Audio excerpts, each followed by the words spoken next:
నమస్కారం. City news కి స్వాగతం. జాతిపిత మహాత్మా గాంధీ వర్ధంతిని పురస్కరించుకొని వినుకొండ పట్టణంలోని ప్రభుత్వ చీఫ్ విప్ కార్యాలయంలో వినుకొండ వేడుకలు జరుపుకున్నారు. మహాత్మా గాంధీ చిత్రపటానికి చీఫ్ విప్ జీవి పూలమాలలు వేసి ఘన నివాళులు అర్పించారు. ఈ సందర్భంగా ఆయన మాట్లాడుతూ, స్వాతంత్ర యోద్యమంలో మహాత్మా గాంధీ చేసిన పోరాటం మన జాతి ఎప్పటికీ మరువలేనిదని, సత్యం అహింసలే ఆయుధాలుగా చేసుకుని బ్రిటిష్ వారి కబంధ హస్తాల నుండి మన జాతికి విముక్తి కలిగించిన మహనీయుడు గాంధీజీ అని, ఆయన ఆశయాలను నేటి యువత కొనసాగించాలని కోరారు. కార్యక్రమంలో నాయకులు పాల్గొన్నారు. వినుకొండ పట్టణంలోని ప్రభుత్వ చీఫ్ విప్ కార్యాలయంలో ప్రజా దర్బార్లో ప్రభుత్వ చీఫ్ విప్ జీవి పాల్గొన్నారు. నియోజకవర్గంలోని పలు మండలాల నుండి ప్రజలు తరలివచ్చి తమ సమస్యలను జీవి దృష్టికి తీసుకువచ్చారు. ప్రజల విజ్ఞప్తులను సావధానంగా ఆలకించిన జీవి వాటి పరిష్కారానికి తగిన చర్యలు తీసుకుంటామని హామీ ఇచ్చారు.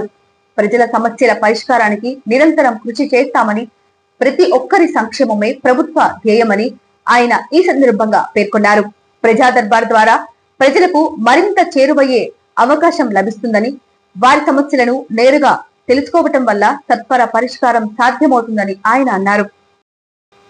ఆంధ్రప్రదేశ్ రాష్ట్ర భాషా సాంస్కృతిక మరియు ఏపీ తెలుగు నాటక అకాడమీ వారి సౌజన్యంతో జీవన జ్యోతి స్వచ్ఛంద సేవా సొసైటీ వారి ఆధ్వర్యంలో పద్మశ్రీ నట సార్వభౌమ స్వర్గీయ నందమూరి తారక రామారావు 30వ వర్ధంతిని పురస్కరించుకొని వినుకొండ పట్టణంలోని ఆర్టీసీ బస్టాండ్ సెంటర్ నందు శనివారం సాయంత్రం 5 గంటలకు సాంస్కృతిక కార్యక్రమాలు, ఎన్టీఆర్ నటించిన చిత్రంలోని పాటలతో చింతామణి, బాలనాగమ్మ, శ్రీ మధ్విరాట్ పోతులూరి వీరబ్రహ్మం జీవిత చరిత్ర అను పౌరాణిక పద్య నాటకాలు నిర్వహించడం జరుగుతుందని జీవన జ్యోతి స్వచ్ఛంద సేవా సంస్థ వ్యవస్థాపక అధ్యక్షులు మందా వెంకట్రావు తెలిపారు.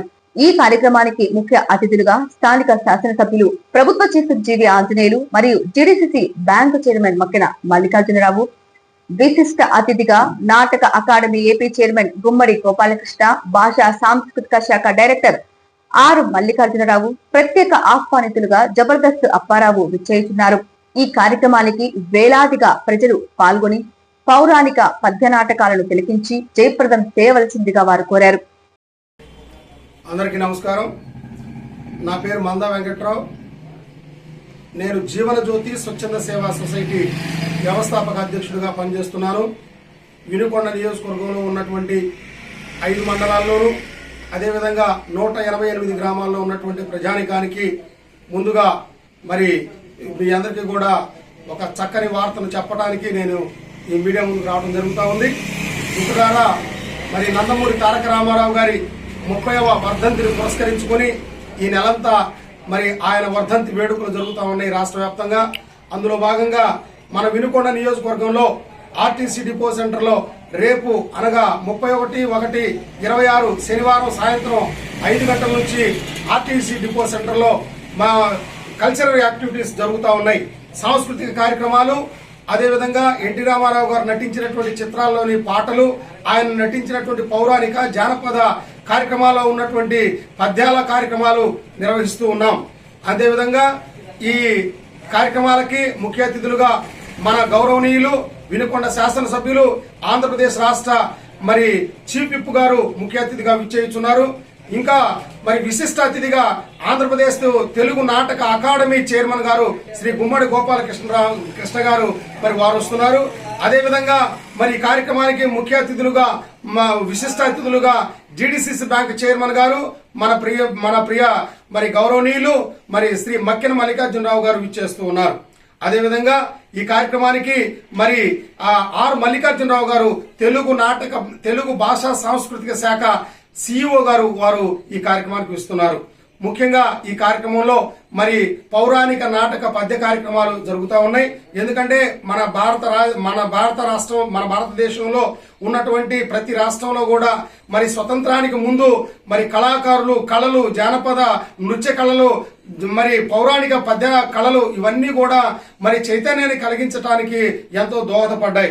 మన స్వతంత్రం వచ్చేటప్పుడు కూడా మరి తెలుగు వీర లేవరా అని చెప్పి ఎన్నో విధాలుగా మరి కళలను బ్రతికిస్తూ, కళలను పోషిస్తూ, కళాకారులందరూ కూడా చైతన్యవంతం చేస్తూ మరి ఒక కళలు ఒక కార్యక్రమాన్ని ప్రభుత్వాలను కూడా ఎంతగానో మరి ముందుకు తీసుకుపోయే విధంగా ఈ కళలు పనిచేస్తా ఉన్నాయి అనేటువంటి సందర్భాన్ని గుర్తు చేసుకుంటూ మరి ఈనాడు మరి కళలు అంతరించిపోతా ఉన్నాయి. మరి తెలుగుదేశం గవర్నమెంట్ లో, కూటమి గవర్నమెంట్ లో మరి గౌరవనీయులైనటువంటి నారా చంద్రబాబు నాయుడు గారు ముఖ్యమంత్రి గారు మరి వారి దృష్టికి మేము మరి కొన్ని అంశాలను తీసుకుపోయినప్పుడు మరి సాంస్కృతిక కళలు, కళాకారులు మరి చక్కగా వాళ్ళందరినీ కూడా మంచి ఆదరణ కలిగేటట్లుగా వాళ్ళకి కావలసినటువంటి ఐడి కార్డులు, వాళ్ళకి కావలసినటువంటి పెన్షన్లు, వాళ్ళకి కావలసినటువంటి వస్తువులు ఏదైతే ఉన్నాయో వాటన్నిటిని కూడా గౌరవ శాసనసభ్యుల్ని మరి నివేదిక తీసుకుని మరి ఖచ్చితంగా ఈ కార్యక్రమాలన్నీ చేయటం కూడా చేస్తామని చెప్పడం జరిగింది. అదే మాదిరిగా గౌరవనీయులైనటువంటి మరి ఉప ముఖ్యమంత్రి వర్యులు మరి కొణిదెల పవన్ కళ్యాణ్ గారు వారిని కూడా మేము కలిసినప్పుడు అయ్యా ఇది మా పరిస్థితులు, కళాకారులు స్టేట్ వ్యాప్తంగా కూడా ఎంతో ఇబ్బందులు పడతా ఉన్నారు, వారికి కావలసినటువంటి సదుపాయాలు లేక ప్రాబ్లంలో ఉన్నారు, మరి ఆ సదుపాయాలు మీరు ఎందుకంటే కళాకారులుగా ఉన్నారు మీకు అన్ని విషయాలు తెలుసు అని అంటే ఆయన కూడా మరి చిరునవ్వు నవ్వి మరి స్టేట్ లో కల్చరల్ డిపార్ట్మెంట్ కి కళాకారులకి ఒక ప్రత్యేకమైనటువంటి బడ్జెట్ ఏర్పాటు చేస్తారు అనేటువంటి విషయం మరి ఈ సందర్భంగా మీకు తెలియజేస్తా ఉన్నాం. దాని గురించి మరి కొణిదెల పవన్ కళ్యాణ్ గారికి ప్రత్యేకమైనటువంటి కళాభివందనాలు తెలియజేస్తూ ఉన్నాం. గడిచిన 3 గురువారాలుగా నిర్వహించిన జనతా వారధి కార్యక్రమంలో ప్రజల నుండి సేకరించిన వినతి పత్రాలను బీజేపీ రాష్ట్ర అధ్యక్షుడు పివిఎన్ మాధవ్ కి అందజేయడం జరిగిందని, సావల్యాపురం బీజేపీ మండల అధ్యక్షుడు గట్టుపల్లి శ్రీనివాసరావు దరఖాస్తులను ఆయనకు స్వయంగా అందజేసి స్థానిక సమస్యలను వివరించారు. ప్రజా సమస్యల పరిష్కారం ద్వారా పార్టీకి క్షేత్రస్థాయిలో మరింత బలోపేతం చేసే అవకాశం ఉందని అధ్యక్షులు దృష్టికి తీసుకువెళ్లారు. స్పందించిన పివిఎన్ మాధవ్ ఈ సమస్యలన్నింటినీ పరిశీలించి తప్పనిసరిగా పరిష్కరిస్తామని హామీ ఇచ్చారు. కార్యక్రమంలో రాష్ట్ర ఉపాధ్యక్షులు సూర్యనారాయణరాజు పాల్గొని సమస్యల పరిష్కారానికి మద్దతు తెలిపారు. ప్రజల పక్షాన నిలబడి వారి కష్టాలను తీర్చడమే జనతా వారధి ముఖ్య ఉద్దేశమని ఈ సందర్భంగా నేతలు పేర్కొన్నారు. శ్రీవారి లడ్డులో నెయ్యి కల్తీ చేశారని సిట్ సుప్రీంకోర్టుకు నివేదిక ఇస్తే అవగాహన లేకుండా వైసీపీ నాయకులు మాట్లాడటం సిగ్గుచేటని టీడీపీ నాయకులు ఖండించారు. శుక్రవారం స్థానిక చీఫ్ విప్ కార్యాలయంలో జరిగిన విలేకరుల సమావేశంలో టీడీపీ లీగల్ సెల్ నాయకులు నల్లబోటు రామకోటేశ్వరరావు, సైదారావు, టీడీపీ నాయకులు పల్లమీసాల దాసయ్యలు మాట్లాడారు. వైసీపీ పాలనలో లైసెన్స్ లేని డైరీల నుండి కొటేషన్లు ఇచ్చి కల్తీ నెయ్యి సరఫరాకు కాంట్రాక్టులు ఇచ్చారని, శ్రీవారి లడ్డు ప్రసాదంలో జరిగిన కల్తీ నెయ్యిపై టీటీడీ చైర్మన్ వైవి సుబ్బారెడ్డిని అరెస్టు చేయబోతే ఆయన సుప్రీంకోర్టుకు వెళ్లడం జరిగిందని, లడ్డు నెయ్యి కల్తీపై సుప్రీంకోర్టు సిట్ దర్యాప్తుకు ఆదేశించడం జరిగిందన్నారు. 15 నెలల విచారణ జరిపిన సిట్ తిరుమల తిరుపతి లడ్డు నెయ్యిలో కల్తీ జరిగిందని ఛార్జ్ షీట్ వేస్తే అందుకు సమాధానం చెప్పలేక వైసీపీ డైవర్షన్ పాలిటిక్స్ చేయటం సిగ్గుచేటన్నారు. శ్రీవారి లడ్డు నెయ్యి కల్తీ చేయటమే కాక నేడు దాటవేస్తూ దేవునిపై కూడా రాజకీయాలు చేయటం దుర్మార్గమన్నారు. కోట్లాది మంది భక్తుల మనోభావాలను దెబ్బతీసే విధంగా స్వామివారి లడ్డులో నెయ్యి కల్తీ చేసిన వారిని దేవుడు క్షమించడని అన్నారు. వినుకొండలో వైసీపీ నాయకులు ఐరామూర్తి, ఎంఎల్ ప్రసాద్ అంశాలపై సమగ్ర అవగాహన చేసుకుని మాట్లాడాలన్నారు. డిసిసిబి చైర్మన్ మక్కిన మల్లికార్జునరావుపై చేసిన ఆరోపణలను తీవ్రంగా ఖండించారు. మీడియా మిత్రులందరూ కూడా నమస్కారం. వైసీపీ ఆఫీసులో నిన్న జరిగినటువంటి ప్రెస్ మీట్ లో తిరుపతి లడ్డు కల్తీ నెయ్యి పైన సిబిఐ డిపార్ట్మెంట్ వారు వేసినటువంటి షార్ట్ షీట్ లో విషయాలను, అదేవిధంగా మన మాజీ ఎమ్మెల్యే మక్కిన మల్లికార్జున గారి యొక్క వ్యాపారాలకు సంబంధించి ప్రజల్ని తప్పుదోవ పట్టించే దాంట్లో భాగంగా కొన్ని ఆరోపణల్ని చేయడం అనేటువంటి జరిగింది. ఇదంతా కూడా పాత సబ్జెక్టే. మక్కిన గారు మొదటి నుంచి చదువుతున్నారు. ఆయనది ఓపెన్ బుక్. నేను వ్యవసాయదారుడిని, నాకు ఇది వ్యాపారాలు ఉన్నాయి అని చెప్పి చెబుతా ఉన్నారు. నేను అడుగుతా ఉన్నాను, మక్కిన గారికి చెరువులు ఉన్నాయి, పర్మిషన్ లేవు, సొసైటీలు ఉన్నాయి, బోగస్ సొసైటీలు మొత్తం కూడా ఆయన లాభిస్తా ఉన్నాడు, ఇవన్నీ కూడా మాట్లాడారు. ఓకే, ఇవన్నీ వాస్తవాలు అయి ఉంటే 2019 నుంచి 2024 వరకు మక్కిన గారు ఎవరు పక్కన ఉన్నారు? అప్పుడు ఎమ్మెల్యే బ్రహ్మనాయుడు గారు, వైసీపీ ఎమ్మెల్యే. ఇవాళ ఆయన మీద ఆరోపణ చేస్తున్నటువంటి నిన్న మాట్లాడినటువంటి ఎంఎల్ ప్రసాద్ గారు కూడా అదే పార్టీలో ఉన్నారు, వీళ్ళతో పాటు ప్రయాణం చేశారు. ఇవన్నీ కూడా మరి వారు చెప్పినట్టుగా నేను ఏ పర్మిషన్ లేకుండా వ్యాపారం చేస్తా ఉంటే, చేపల వ్యాపారం చేస్తా ఉంటే ఆ రోజు మీరు ఎందుకు నోరు మూసుకొని ఉన్నారు? ఆ రోజు ఇది ఇల్లీగల్ కాదా? మీరు ప్రజా పరిపాలకులు, ఎమ్మెల్యే అంటే ప్రజలకు సేవ చేసేటువంటి ఒక ప్రతినిధి. మరి అక్రమం అనేటువంటిది నీ పక్కన మనిషిని చేస్తా ఉన్నప్పుడు మరి మీరు ఎందుకు నోరు మూసుకున్నారు? ఇవాళ ఎందుకు ప్రశ్నించాల్సినటువంటి పరిస్థితి ఏర్పడింది? ఇది ఒక్కసారి ఆలోచించుకోవాల్సిన అవసరం ఉంది. విద్యా అవకాశాలు చాలా తక్కువైపోయినాయని చెప్పి మాట్లాడటం జరిగింది. ఒక్కసారి ఆలోచించండి. పిల్లలకి మంచి విజ్ఞానాన్ని ఇచ్చేటువంటి ఒక డిసిప్లిన్ చెప్పేటువంటి టీచర్లని ఆ వైసీపీ గవర్నమెంట్ లో వాళ్ళకి ఇచ్చినటువంటి డ్యూటీస్ ఏంటండి? వైన్ షాపుల దగ్గర వాళ్ళకి డ్యూటీలు వేశారు. ఇదేనా ప్రభుత్వం చేయాల్సినటువంటి పని?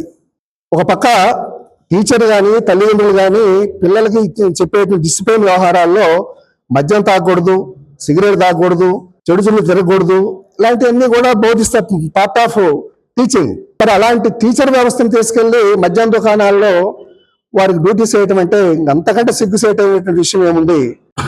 5 సంవత్సరాల గవర్నమెంట్ లో ఒక టీచర్ కి కొత్తగా బీఈడ్ అయిపోయి టీటీసీ అయిపోయినటువంటి టీచర్లకు ఎవరికైనా ఉద్యోగం ఇచ్చినటువంటి పరిస్థితి ఉందా? మరి వాళ్ళ లోకేష్ గారు ఆ మినిస్టర్ గా ఉండి, విద్యాశాఖ మంత్రిగా ఉండి డిఎస్సీని ప్రకటించి మరి అనేక మందికి మొన్న ఉద్యోగ అవకాశాలు ఇవ్వటం అనేటువంటి జరిగింది. మళ్ళా డిఎస్సీ ఒకటి రాబోతా ఉంది.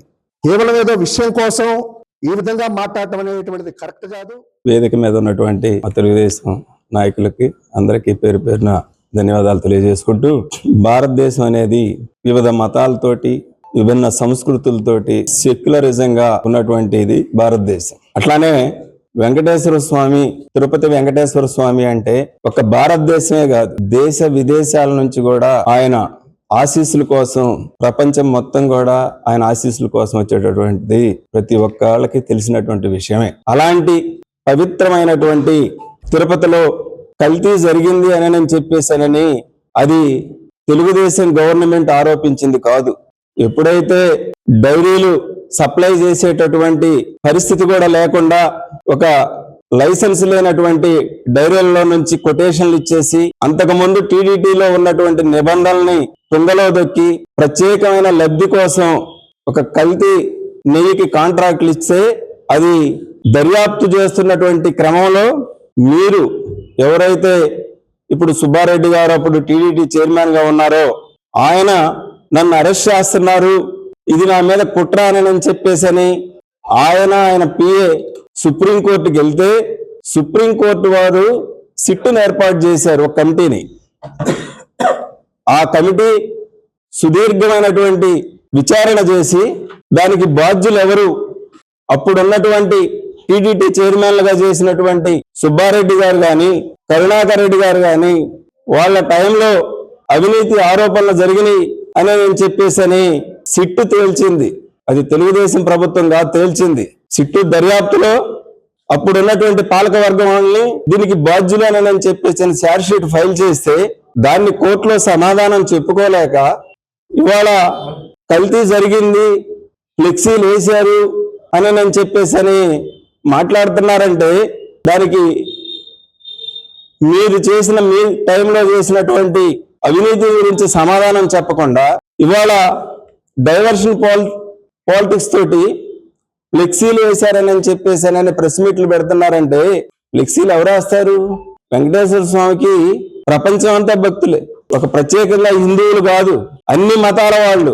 ఎందుకంటే వెంకటేశ్వర స్వామికి ముస్లిం అయినటువంటి ఒక ఆయన మాడుగులు అనేటటువంటి ఆయనకు నిత్యం వేసేటటువంటి దండ ఆభరణాలు ఆయన బహుకరించినటువంటి పరిస్థితి ఈ 2 సంవత్సరాలు ఏమైనా జరిగినాయా?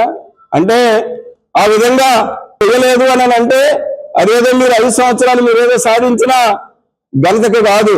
తెలుగుదేశం గవర్నమెంట్ ఎప్పుడు ప్రజా సంక్షేమం, ప్రజల శ్రేయస్సు, ప్రజల ఆస్తులకు భద్రత ఇవన్నీ కూడా మాకు నందమూరి తారక రామారావు గారు నేర్పితే ఇవాళ చంద్రబాబు నాయుడు గారు, లోకేష్ గారు ఆచరణలో వాళ్ళ నేతృత్వంలో మేము అందరం కూడా సమన్వయంగా ఉంటున్నాం. అదేవిధంగా రెచ్చగొట్టే విధంగా ప్రెస్ మీట్లు పెట్టడం, వ్యక్తిగత దోషాలు చేయటం, ఇలాంటి పద్ధతులు మార్చుకోకపోతే సమాజంలో ప్రజలే మీకు తగిన బుద్ధి చెప్తారు. ఎందుకంటే ఒక్కసారి ఆలోచించుకోండి, వినుకొండలో 2019 నుంచి 2024 వరకు ఎంతమంది మీద తప్పుడు కేసులు పెట్టారు, ఎంతమంది కుటుంబాలను రోడ్లు పాడేశారు. అవన్నీ నీకు కనపడలా? అవన్నీ నువ్వు చూడలేదా? నువ్వే పెట్టించావు కేసులు పెట్టించావు. ప్రశ్నించే ప్లేడర్ల మీద మాట్లాడేటటువంటి ఏ పార్టీలకు సంబంధాలైనటువంటి ప్రజల పక్షాన పోరాడేటటువంటి వాళ్ళ మీద, పౌర హక్కుల నేతల మీద కేసులు పెట్టించావు. ఈ విధమైనటువంటి దారుణాలు చేసి ఇవాళ ఎటువంటి ఇబ్బందులు లేనటువంటి ప్రజా జీవితాన్ని నీ వ్యక్తిగత దోషాలతోటి అల్లకల్లోలం చేయాలి అని అంటే ఈ వినుకొండ ప్రజలు అన్ని గమనిస్తున్నారు. తగిన సమయంలో తగిన బుద్ధి చెప్తారని చెప్పేసి అని నాకు ఈ అవకాశం ఇచ్చినటువంటి మీ అందరికీ కూడా పేరు పేరున ధన్యవాదాలు తెలియజేస్తున్నాను. మేము చాలా క్లియర్ గా ఉంటాం. మీ కట్ట కాదు, హోటల్ కాడ ఒకరు మాట్లాడుకుంటారు, చెట్ల కింద ఒకటి మాట్లాడుకుంటారు, లేకపోతే ఇంకోసారి రకరకాలుగా మాట్లాడుకొని ఆ పేటీఎం బాచ్ వరకు మాత్రం కూర్చొని ఇది ఆ బ్రహ్మనాయుడు పాపం ఆయనకి పొద్దుగులు నిద్ర కుంభకర్ణుడు అలా. ఎందుకంటే ఆయన ఆరోగ్యం సహకరించుకునో వయసు సహకరించుకునో రకరకాల ఇబ్బంది పడతా ఉంటుంటాడు. ఆయన గుర్తొచ్చినప్పుడు వీళ్ళకు ఫోన్ కొడతాడు, ఏమా మీరందరూ నిద్రపోతా ఉన్నారే, ఆయన నిద్రపోయే సంగతి చెప్పడు, మీరందరూ నిద్రపోతా ఉన్నారేమో తెలుగుదేశం వాళ్ళ మీద ఏదో ఒకటి వేయండి. ఆయన ఒకటి దొరికాడు పాపం, ఆ బక్కన మల్లికార్జున గారు. అంటే ఎందుకంటే ఎమ్మెల్యే గారి మీద వేసే పరిస్థితి లేదు. ఆయన ఏది చూసినా ఏ బిల్లు పట్టుకున్నా క్లారిటీగా ఉంటది. ఆయన తప్పని పట్టుకోకపోతే స్విచ్ చేసిన బిల్లు లేకుండా టక్కని కరెంట్ షాక్ కొట్టింది. ఆయన ఏదో ఉంటే ఆయనకి ఈ రోజు వాస్తవంగా మల్లికార్జున గారి గురించి మీరు మాట్లాడకూడదు. ఎందుకంటే మీ పార్టీలో ఉండి వచ్చాడు, అక్కడ ఏం అవినీతి చేయాల. మీరు ఆ రోజు ఏమైనా చెప్పారా ఆయన మీద? ఒక్క అవినీతి మరకని గురించి చెప్పారా? బయటకు వచ్చినాక ఏమయ్యా నీ కొడుకు పెళ్లి చేసుకొని పోయిన తర్వాత ఏంటి వాడి గురించి మాట్లాడటం ఎంత దుర్మార్గమో. నీ దగ్గర సంసారం చేసి నీ యొక్క అభ్యున్నతకు పాటుపడి నీ పార్టీలో పనిచేసిన మనిషిని గురించి మాట్లాడుతా ఉన్నాం. ఈరోజు మా పార్టీలోకి వచ్చినా కూడా ఆయన మంచోడనే కాబట్టే చంద్రబాబు నాయుడు గారు ఆయన పిలిచి, రైతు బిడ్డ మొదటి నుంచి రైతు ఉద్యమాల్లో ఉన్నాడు, రైతుల కోసం పోరాటం చేస్తున్నాడు, ఏంది వ్యవసాయ కుటుంబం అని చెప్పి ఓ రైతుకు సంబంధించినటువంటి పదవిని ఈరోజు జీడీసీసీ బ్యాంకు చైర్మన్ గా ఇచ్చి జిల్లాలో ఉన్నటువంటి రైతాంగాన్ని ఆదుకోమని ఆయన పంపించారు తప్ప బ్రహ్మనాయుడు నీలాగా నీకున్న పొలాన్ని 3 లక్షల పొలాన్ని 18 లక్షలకు అమ్ముకొని, లేకపోతే 100 ఎకరాలు సదును చేయటం కోసం ఎకరానికి 4 లక్షలు ఇస్తే 4 కోట్లు గుంజుకొని ఆ 4 కోట్లకి 40 లక్షలు ఖర్చు పెట్టి అవి దండుకోవటం, లేకపోతే ఇంకోటి గుర్తుపెట్టుకో, నువ్వు కట్టించిన జగనన్న కాలు ఈ రోజు ఒక్కసారి సందర్శించరా, నీకు ఒక్కసారన్న జ్ఞానోదయం అయింది. నువ్వు కట్టించిన ఇళ్లలో కనీసం ఏం దర్శనం ఇస్తున్న చెట్లు, పుట్టలు, పాములు, మనుషులు ఉండలేని పరిస్థితి. ఆ నరసింహారెడ్డి పొలం సంగతి తెలుసు కదా. ఎమ్మెల్యే గారు ఎమ్మెల్యే గారు నువ్వు అనుకుంటే నువ్వు కాదు, మా ఎమ్మెల్యే గారు జీవి ఆంజనేయులు గారి కాడికి ఆయన 5-6 సార్లు వస్తే, అయ్యా నేను ప్రైవేటు పంచాయతీలు చేయను, లీగల్ గా చట్టాన్ని గౌరవిస్తా, చట్టం ఎవరుకుంటే వాళ్ళకి ఇస్తాదంటే అన్యాక్రాంతంగా నువ్వు 9 ఎకరాలు కబ్జా చేసి అతనికి అరా కొరిచ్చి చివరికి నీకు విషయం తెలుసు, అతని మరణానికి కూడా కారకుడు నువ్వే. ఆ విషయం నువ్వు తెలుసుకోవాలని కూడా నేను మనవి చేస్తా ఉన్నా. ఇకపోతే పక్కనే చాలా మంది ఉన్నారు, నేను వాళ్ళ పొద్దుగులు పాడిందే పాడరా పాచిపల్ల అనేటువంటి పరిస్థితి నేను రాలేక కొన్ని మాట్లాడలేకపోతా ఉన్నా. చెప్తున్నా ఎమ్మెల్యే గారు నేర్చుకో. ఎందుకంటే నువ్వు లీగల్ గా అడ్వైజర్, లీగల్ గా న్యాయవాదివే, కానీ నీ ఇల్లీగలిటీస్ అంతా బయట పెడుతున్నావు. కోర్టులో నీ ప్రతిభను చూపించు, న్యాయం ఉన్న వైపు వాదించు, లేకపోతే ఏదన్నా పేద బడుగు బలహీన వర్గాలకు న్యాయం చేయడానికి పోరాటం చేయి, ప్రయత్నించు. గాని ఇట్లాంటి మాయం మాటలు, లేకపోతే ఇలాంటి కళ్ళబొల్లి కబుర్లు, ఇలాంటి మాటల్లో చెప్పి నువ్వు ఇబ్బంది పెట్టి నీ కోసం, ఎందుకంటే నీ గురించి నేను చెప్పడం కాదు, నీ పార్టీలో ఉన్నటువంటి నీతో పాటు నీతో ఈక్వల్ అంటానికి లేదులే. ఎందుకంటే నువ్వు నిన్నగాక మొన్నటిదాకా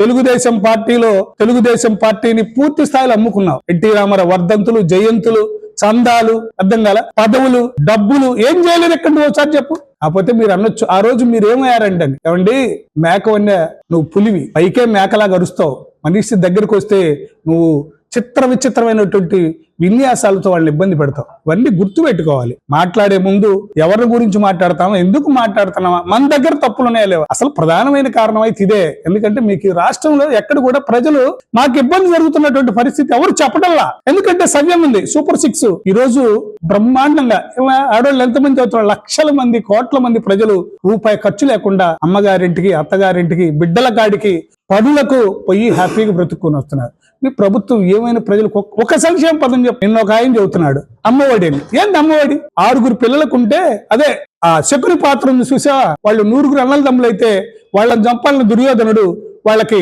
ఒక గుప్పెడ మెతుకులేసి అందరిని చంపాలని ప్లాన్ చేసినాడు. అట్లాగే 6 పిల్లలు ఉంటే నువ్వు ఒక పిల్లకో పిల్లవాడికో అమ్మ ఓడిస్తే మిగిలినటువంటి ఏంది? అది కాకుండా చంద్రబాబు నాయుడు గారు ఈ రోజు ఇంట్లో ఉన్న 6 ఉన్న తల్లికి వందనం ఇచ్చి అందరినీ చక్కగా చదువుకునే రీతిలో చెప్తా ఉన్నాడు. రెండవది, విద్య వల్ల దేవాలయాలు బాలేవంట, పాఠశాలలు బాలేవంట, ఉద్యోగాలు చెప్పడానికి సిగ్గుందంట. నువ్వు ఊరిక ఆ సచివాలయాల్లో 5,000కి 6,000కి ఉద్యోగాలు పెట్టి 400 ఇచ్చాం 500 ఇచ్చామని డప్పాలు కొట్టుకున్నాం. లేదు, సిన్సియర్ గా మేము ఇచ్చింది అందరూ. మహాత్మా గాంధీ వర్ధంతిని పురస్కరించుకొని జాతీయ కుష్టు వ్యాధి నిర్మూలన స్పర్శ అవగాహన కార్యక్రమంలో Vinukonda NSP urban clinic doctor Parveen ఆధ్వర్యంలో ఎన్ఎస్పిలోని 5వ సచివాలయంలో నిర్వహించారు. తొలుత డాక్టర్ పర్వీన్ తో పాటు పల్నాడు డిప్యూటీ మెడికల్ అధికారి ఎం కోటేశ్వరరావు నాయక్, మెడికల్ సిబ్బంది గాంధీ చిత్రపటానికి పూలమాలలు వేసి నివాళులు అర్పించారు. అనంతరం కుష్టు వ్యాధి నివారణపై ప్రతిజ్ఞ నిర్వహించారు. మైక్రో బ్యాక్టీరియా లెప్రే అనే క్రిమి ద్వారా కుష్టు వ్యాధి సోకుతుందని, దీనిపై అవగాహన కలిగి ఉండాలని కోటేశ్వరరావు నాయక్ ప్రజలకు విజ్ఞప్తి చేశారు. ప్రభుత్వ హాస్పిటల్లో కుష్టు వ్యాధి నివారణకు మందులు అందుబాటులో ఉన్నాయని, సద్వినియోగం చేసుకోవాలని ఆయన సూచించారు. ఈ యొక్క స్పర్శ ప్రోగ్రాంలో ఈ లెప్రసీ ఎలా వస్తుంది, ఎలా రాదు, మరి దానికి రావాలి 15 రోజులు కూడా మనకు అవేర్నెస్ క్యాంపులు అంటే గ్రామాల్లో కానీ, గ్రామ సభల్లో కానీ, తర్వాత స్కూళ్ళల్లో కానీ, కాలేజీలో కానీ, అలాగే గవర్నమెంట్ ఆఫీసుల్లో కానీ మరి ఈ రోజు నుంచి మరి 15 రోజులు అవేర్నెస్ క్యాంపెయిన్ పెడుతున్నాం. కాబట్టి ఎలా వస్తుంది ఇది, ఈ కుష్టు వ్యాధి అనేది ఒకరి నుండి ఒకరికి ఎలా వ్యాప్తి చెందుతుంది. కాబట్టి మనకు మన గాంధీ మహాత్ముడు ఏం చేశారంటే లెప్రసీ పేషెంట్ను కూడా ఆ రోజుల్లో మరి సర్వీస్ చేశారు. కాబట్టి మనకి 1970 కన్నా ముందే మనకి స్టిగ్మా అనేది ఉండేది, వివక్షత. లెప్రసీ పేషెంట్ని మనం దగ్గర చేరకూడదు, ఇది వంశపారపర్యంగా వస్తుంది, శాపం వల్ల వస్తుంది, మరి పాపం చేస్తే వస్తుంది అనేది నానుడి గతంలో. కానీ ఇప్పుడు మనకి ఈ లెప్రసీ అనేది ఒక మైక్రో బ్యాక్టీరియం లెప్రే అనే ఒక అతి సూక్ష్మ క్రిమి వల్ల మనకి ఒకరి నుండి ఒకరికి వ్యాప్తి చెందుతుంది. అంటే యాక్టివ్గా ఉన్న పేషెంట్ తుమ్మినా దగ్గినా కొన్ని లక్షల క్రిములు మనకి గాలిలో కలుస్తాయి. కాబట్టి గాలిలో బ్యాక్టీరియా ఉంది లేదనేది మనకి తెలియదు. కాబట్టి గాలి మనం అందరం పీల్చుకుంటాం కాబట్టి తక్కువగా ఉందో వాళ్ళకి ఈ వ్యాధి ప్రబలడానికి, వ్యాపించడానికి ఆస్కారం ఉంది. అంతే తప్ప ఇది శాపం వల్ల పరంగా వచ్చేది కూడా కాదు. కాబట్టి ఈ రోజు నుంచి మనం అవేర్నెస్ క్యాంపులు అంటే మా గ్రామ సభల్లో మా ఏఎన్ఎంస్ కానీ, తర్వాత ఆశా వర్కర్లు కానీ, గ్రామాల్లో వెళ్ళినప్పుడు, ఏదైనా స్కూళ్ళకి వెళ్ళినప్పుడు, అంగన్వాడీ జరిగేటప్పుడు ఇలా 10 మంది గ్యాదర్ అయిన తర్వాత వాళ్ళకి మనకు ఈ యొక్క అవేర్నెస్ ప్రోగ్రామ్స్, ఈ అవగాహన కార్యక్రమాలు జరిపి ఈ వ్యాధి పట్ల అవగాహన కల్పించడం జరుగుతుంది. సిటీ న్యూస్ ఇంతటితో సమాప్తం. తిరిగి రేపటి సిటీ న్యూస్ లో మళ్ళీ కలుద్దాం. అంతవరకు సెలవు. నమస్కారం.